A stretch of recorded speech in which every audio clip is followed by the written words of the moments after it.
La propuesta de la organización de este cuarto Congreso Iberoamericano de Educación Comparada para esta conferencia magistral es responder a la pregunta ¿por qué hay que reconocerse como comparatistas? Y hemos propuesto discusiones sobre la educación comparada como ejercicio analítico. Soy Luis Enrique Aguilar, de la Sociedad Brasileña de Educación Comparada, y estamos aquí en el Salón de Actos de la Facultad de Filosofía y Letras de la Universidad Autónoma de México. Antes de iniciar esta conferencia, desearía agradecer a la UNAM porque nos ha acogido y nos ha recibido de muy buen grado para la realización de este cuarto Congreso Iberoamericano de Educación Comparada y especialmente a los organizadores, a nuestra hermana Sociedad Mexicana de Educación Comparada, SOMEC, en la persona de su presidente, Carlos Ornella, de su presidente honorario, Marco Aurelio Navarro Leal, y a la principal responsable de toda esta organización perfecta, Zaira Navarrete Casales, colegas.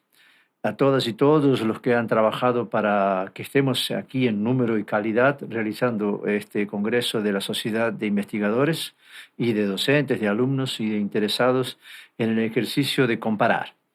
Voy a proponer algunas discusiones y explicar cómo será este modelo de exposición. Haremos en primer lugar una recuperación histórica y colocaremos algunos clivajes útiles apenas para explicar el ejercicio analítico de comparar.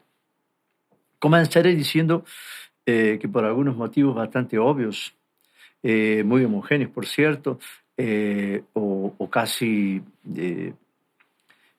homogéneos en todo el sentido, estamos aquí en el Congreso de Comparatistas o de personas interesadas en educación comparada o de personas versadas en estudios comparativos o que en alguna medida utilizan la comparación para fines, sea como una técnica, sea como un procedimiento o como un método, o simplemente pertenecen genéricamente al ismo del comparatismo.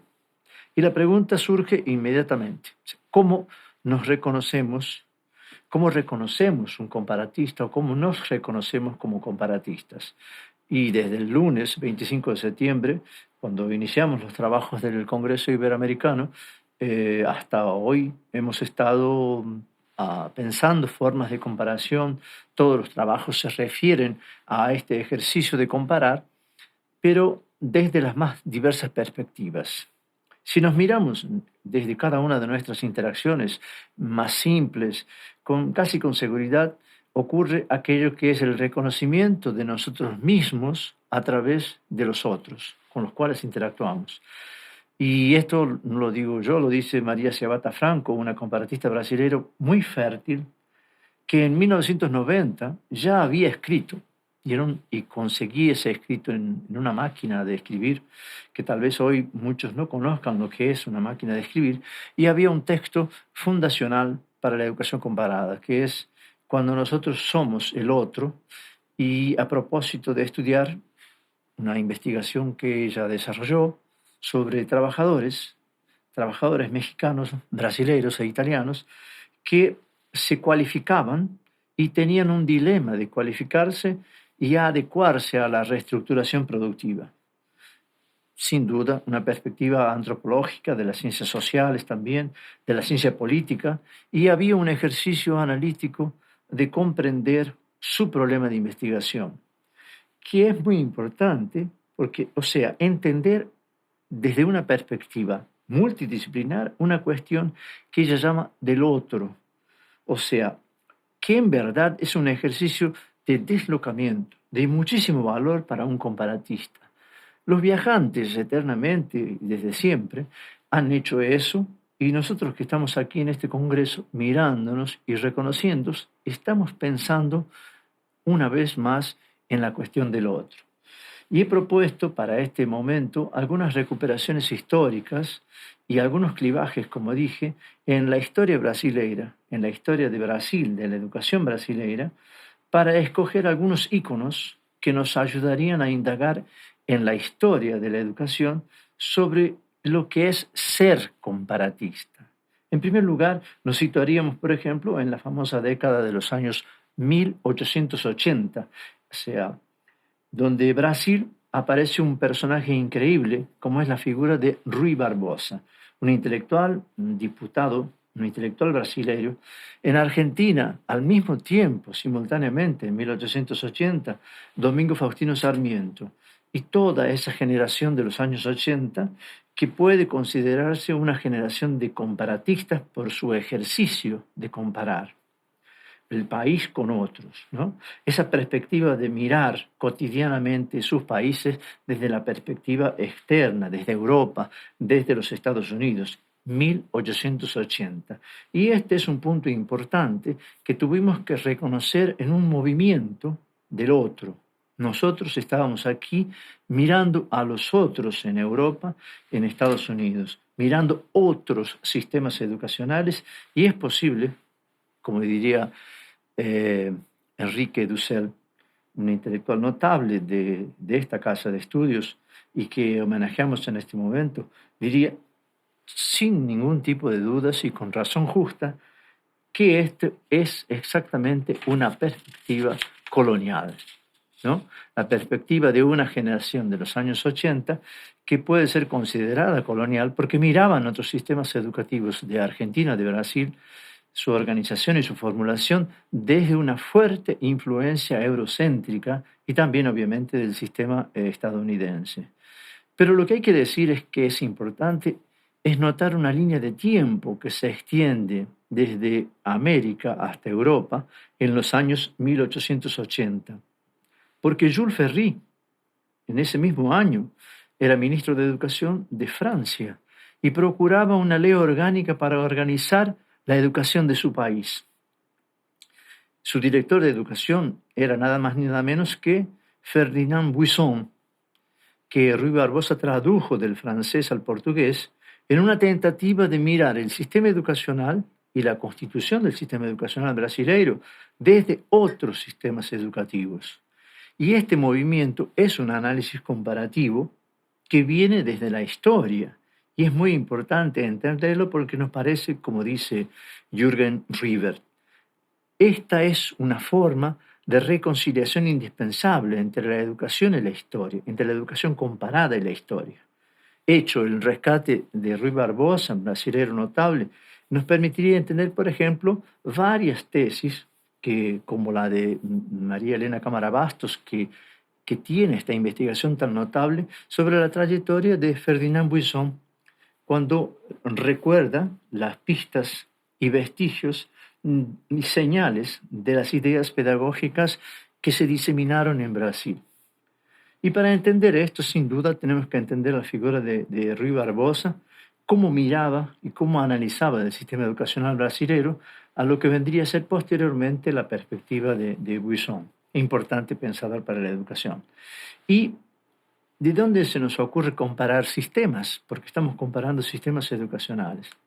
Esto ocurriría y ocurría siempre en lo que podríamos decir, entre comillas, grandes congresos de educación comparada, pero que no se llamaban así, se llamaban exposiciones universales, como la de Filadelfia en 1878, que mostró una gran capacidad de mirarse unos a otros y reconocerse con sus fallas, con sus virtudes, y ese ejercicio comparativo era muy importante en esos años 80, 1880. Ese mismo movimiento de pensar la educación brasileña desde otros sistemas lo hizo Lorenzo Filho, que es un intelectual brasileño muy citado para la literatura hispana, y también, ¿por qué no decir la figura de Anísio Teixeira, que es también citado por mexicanos y por españoles y también naturalmente brasileiros, porque integran un gran movimiento también de los pioneros de la educación y que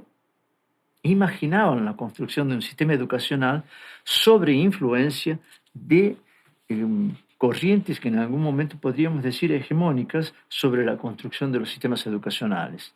Sin ir muy lejos, podríamos entender que Paulo Freire, por ejemplo, era un brillante analista de sistemas educacionales. Paulo Freire analizaba la educación escolar y la analizaba desde las políticas curriculares vinculadas a la alfabetización, un crítico. Pablo Freire era así un comparatista que colocó la discusión de la escuela y de la educación no escolar comparando su eficacia. Este ejercicio es una relectura de Freire, pero es un ejercicio comparativo que el propio Freire, eminentemente crítico de la alfabetización convencional, le permitió llenar de significado político el universo vocabular, que es un concepto importantísimo para esa mirada crítica que tiene, para decir una primera ruptura que hay con esa mirada comparatista un poco más crítica. Entonces, hay un episodio importantísimo que debe ser relatado cuando en su exilio, Pablo Freire en Chile, percibía, observaba cómo los mapuches indios bajaban al mercado de la ciudad de Santiago y eran explotados por los comerciantes. Esto nos muestra y nos ilustra cómo puede pensarse crítica y comparativamente el análisis.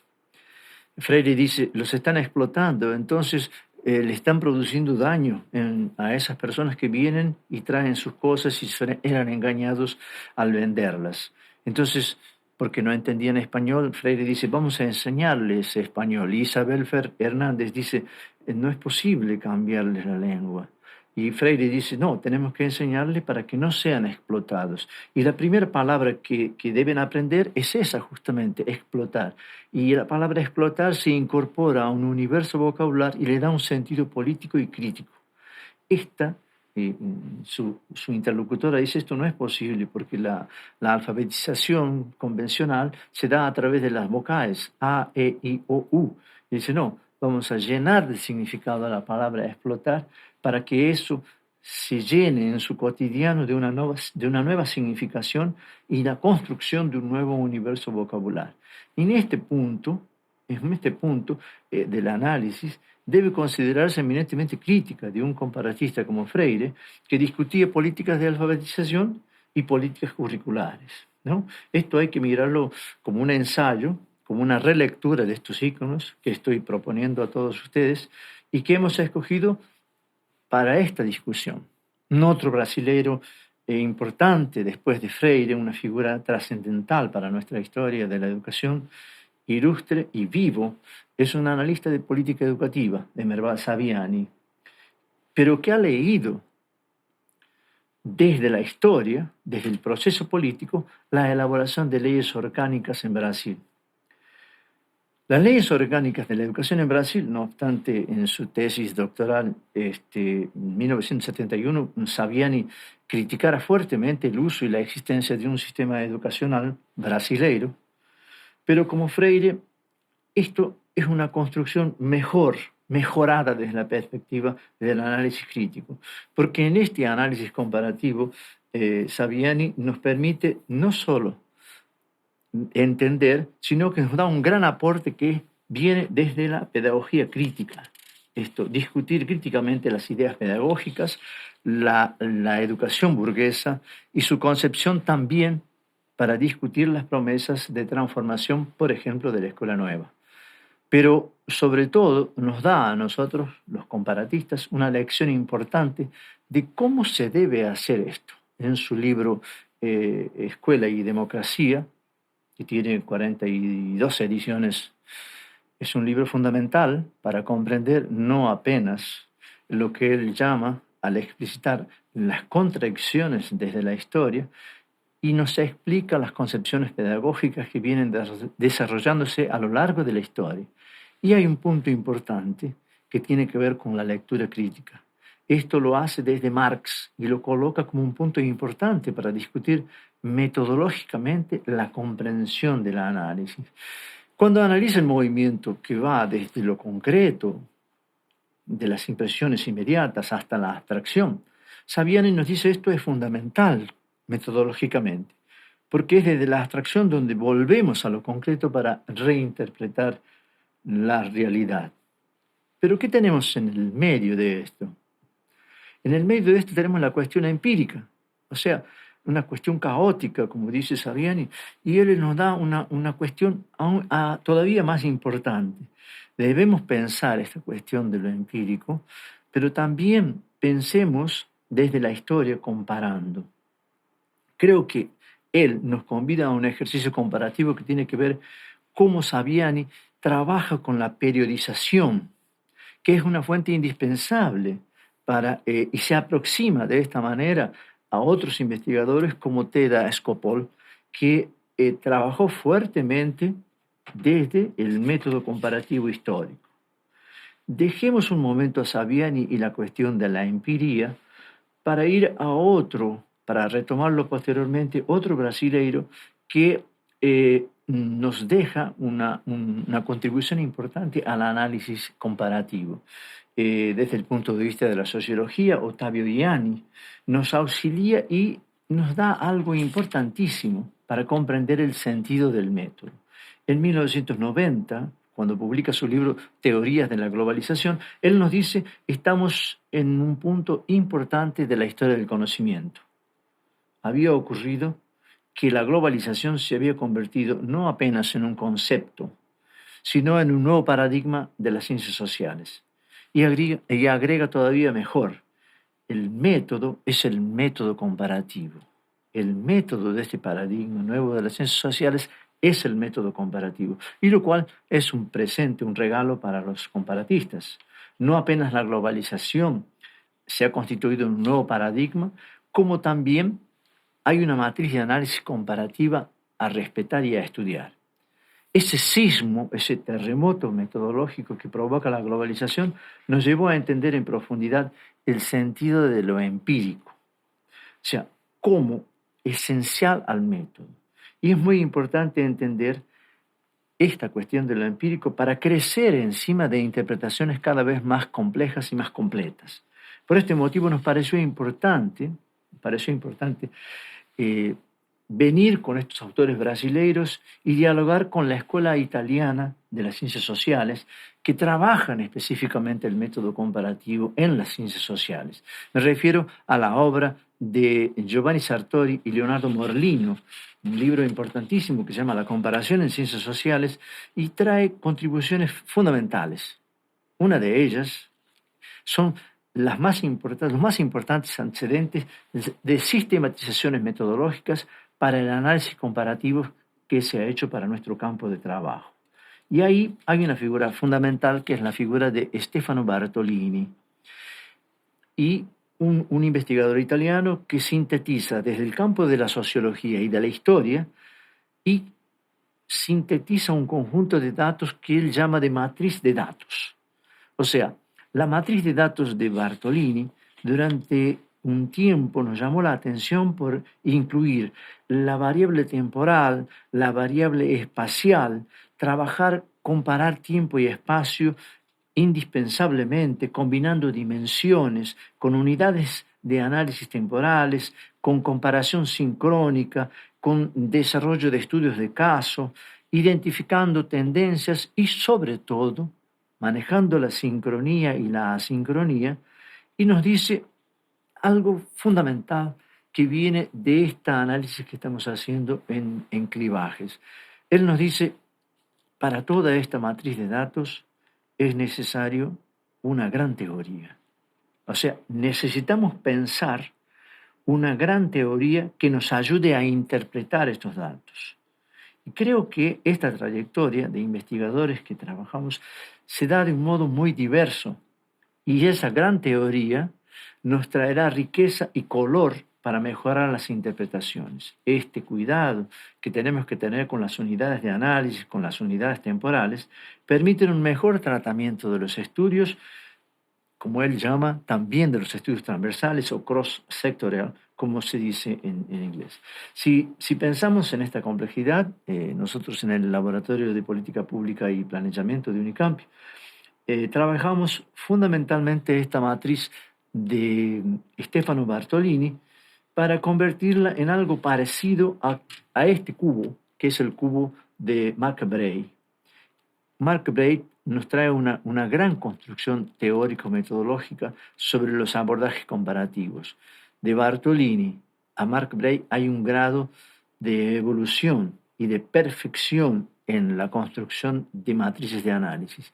En su libro, Mark Bray nos dice, es necesario tener un modelo que aparece como un cubo, donde hay una gran cantidad de niveles de niveles a analizar.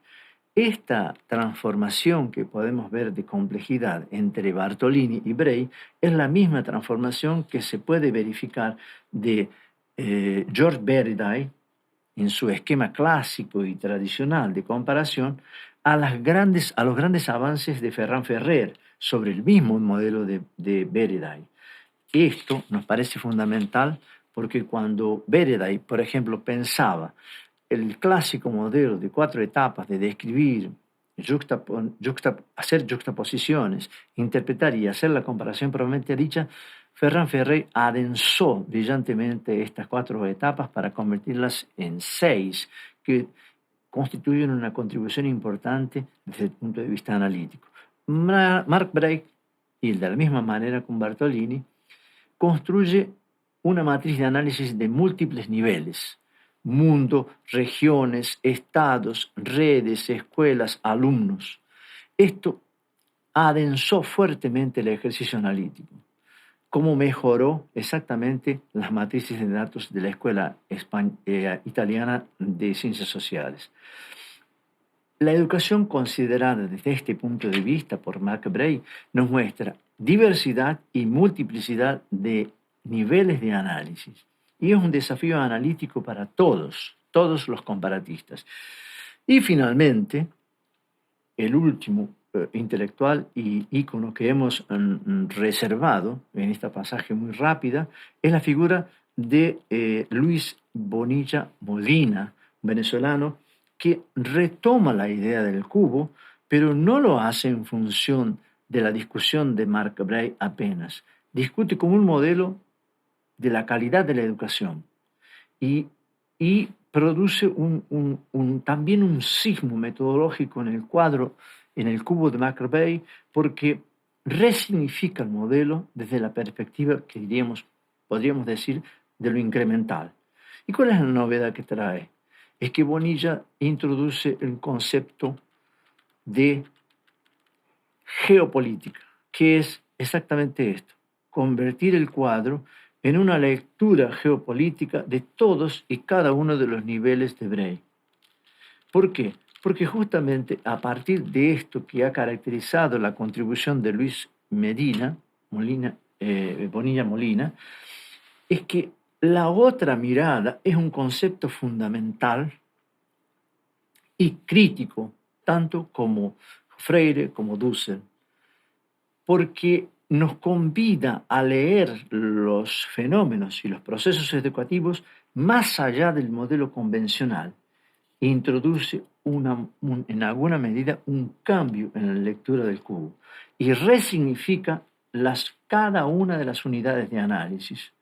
A partir de esta noción de geopolítica nos muestra una idea de mundo, una idea de país, una idea de región, y nos invita a discutir esto en el contexto de las clases, de los alumnos, de los profesores, de los gestores y de las redes de escuelas, para que puedan reconocerse como país en una construcción global. Y esta es la lectura que viene desde Venezuela. Esta lectura geopolítica de los niveles del modelo también nos parece valorizar en grande medida el concepto de la dimensión supranacional.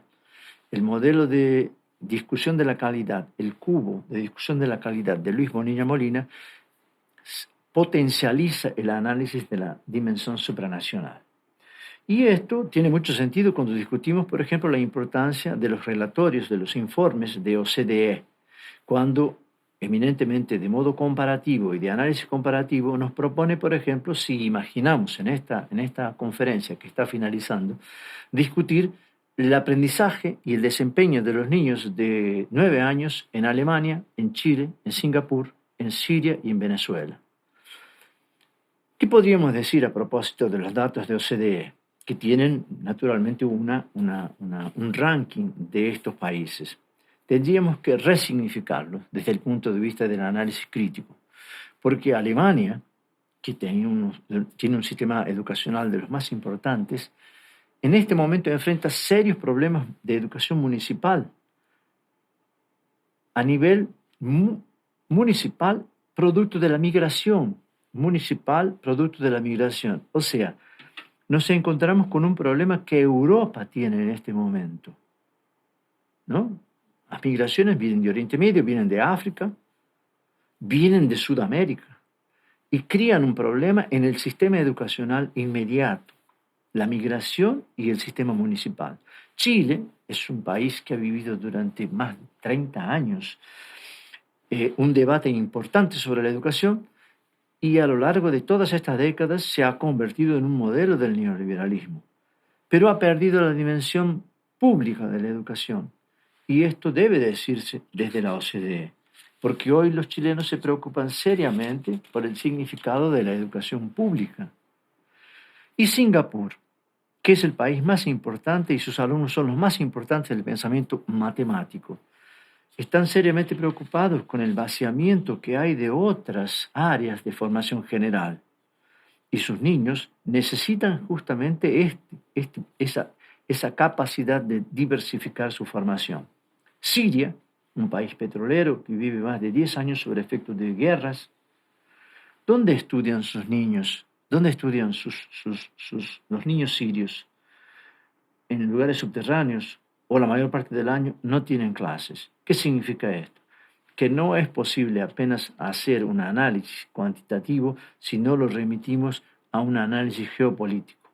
Este país está en guerra porque es un productor de petróleo. Y lo mismo ocurre con Venezuela. Los niños venezolanos cada vez más sufren graves problemas independientemente de la opción política, porque son países proveedores de petróleo y entran en crisis al hacer soberanía de esto. Esto impacta fuertemente en este cubo de la educación. Y es muy probable que este ensayo muy breve y muy superficial nos dé la idea que tenemos que pensar análisis más complejos y críticos. Pero lo más importante es cuál es la organicidad institucional que tendría el análisis comparativo en la formación de personas, en la formación de grado y de posgrado.